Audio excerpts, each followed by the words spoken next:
მოგესალმებით მეგობრებო, გუშინ გაიმართა Google-ის პრეზენტაცია I/O 2026. Google ხშირად აწყობს ხოლმე და ყოველ წელს აწყობს მსგავს ტიპის პრეზენტაციებს, ძირითადად სამონაწილეად Android-ზე ცალკე არის, Pixel-ზე ცალკეა და შესაბამისად ხელოვნური ინტელექტზე იყო გუშინ სრულად და სრული სიგიჟე დაგვიანოსა Google-მა გამოუშვა ახალი ვერსია Gemini 3.5 Flash-ი, ერთ თვეში დაახლოებით იქნება Pro ვერსიაც და შესაბამისად მის გამომწერები ვინც ხართ ძალიან მაგრად ისიამოვნებთ, იმიტომ რომ Flash-ი უკვე ძალიან კარგია. რაც შეეხება თვითონ განახლებებს, განაახლეს ყველაფერი, დაწყებული Google Flow-დან, ანუ WEO3.1 აღარ იქნება და იქნება Omni.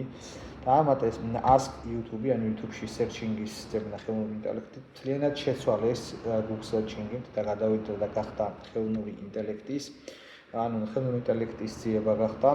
ასევე სამეცნიერო მიმართულებით არის ძალიან მნიშვნელოვანი განახლებები, რომელსაც Gemini. ასევე Gemini ადაპტირდა სათვალეში Samsung-თან ერთად, რომელიც გამოვიდა ჭკვიანი საათის მაქსველობაში.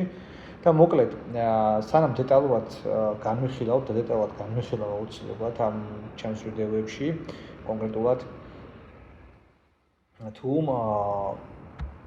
ასე ვთქვათ, რა სიახლეები, კონკრეტული სიახლე, რომელიც იქნება, ხო კოდირებები არ დაგაუწდეს, კოდირებების მიმართულებითაც ფანტასტიკური ნახტომი გააკეთა Gemini-მ და მოკლედ ლიდერი ხდება უკვე ზაფხულიდან, როცა სრულად ამუშავდება მისი სერვისები, ლიდერი გახდება ის ბაზარზე.